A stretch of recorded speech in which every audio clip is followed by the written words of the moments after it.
If you want to know if someone has seen your message you've sent on Instagram, you're in the right place. I'm going to show you all the steps to finding out who's seen it and when it's been delivered. So let's get into it. So we are going to go ahead from our Instagram page over here, and we are going to look for the message icon on the top right hand side. Now, once you're in here, you'll see all of your messages. Now, as you can see here, right, we have two chats right at the top. One is a single chat, it's a one-on-one. So if you go in over here, this person has seen my message. It says right underneath the message, seen 3 minutes ago.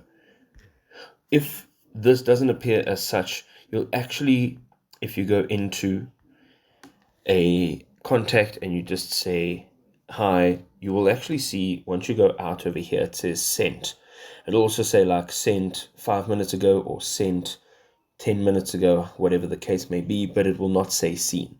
If we're going into a group chat, there are two people in this group that could have received my message. Now, the icon just below my message is of one of the profiles.